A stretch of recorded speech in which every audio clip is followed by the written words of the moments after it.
Let's bring in our Thursday political panel now. From the Labor Party, the member for Hawke in Melbourne, Sam Rae, joins us at the desk.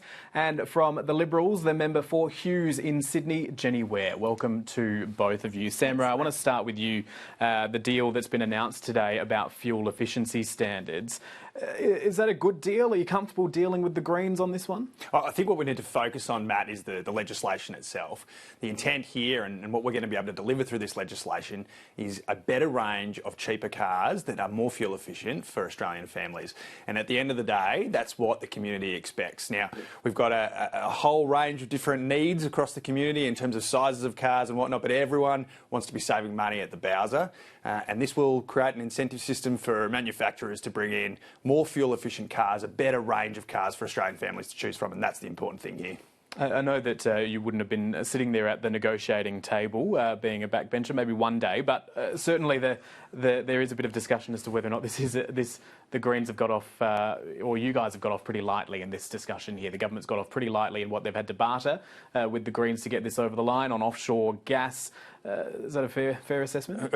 Matt, I think everyone always wants to play the politics in this place, and it can be a bit of fun, but the reality here is the relentless focus of our government is on getting better outcomes for Australian families. We're facing a cost of living crisis. This was an opportunity to make sure that we encourage car manufacturers to be delivering better, cheaper, more fuel-efficient vehicles for Australian families, and that's what this legislation delivers. Jenny Ware, I know that the opposition has been very keen to say that this is actually going to have the opposite effect, that it will make some of Australia's much-loved cars more expensive. Does there just need to be a shift in the expectations of the community as to what sort of cars they should be buying off the car lots, rather than an actual concern around paying more for a big ute or an SUV or things like that? Well, Matt, first of all, I want to thank you for giving a member of the opposition an opportunity to speak on the legislation, which was something that was denied all of us this morning in the House of Representatives. It was a most undemocratic process that was followed this morning by the Minister and also by Tony Burke, the Leader of the House, where there was a guillotine on anybody from our side speaking on the legislation. And so Sam has mentioned that the community apparently really wanted this. We had on our side, our role is to take our community's concerns to the Parliament on legislation that the government is introducing. That was something that was denied by all of us this morning on our side.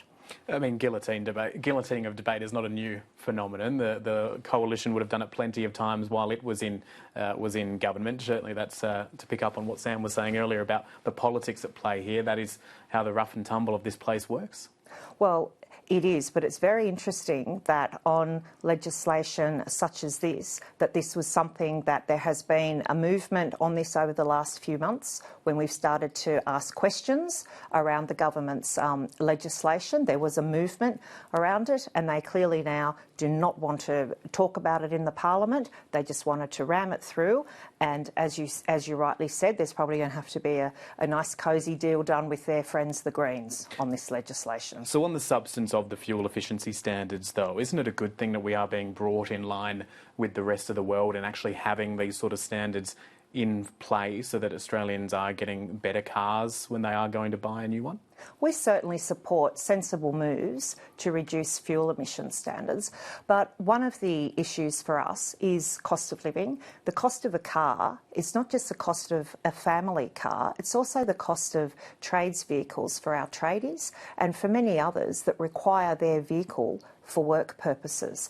And in the middle of a cost of living crisis, we at first heard some figures around what cars would cost with this fuel emission standard, and we haven't had the chance yet to really test that because there was no opportunity to debate it today in the Parliament.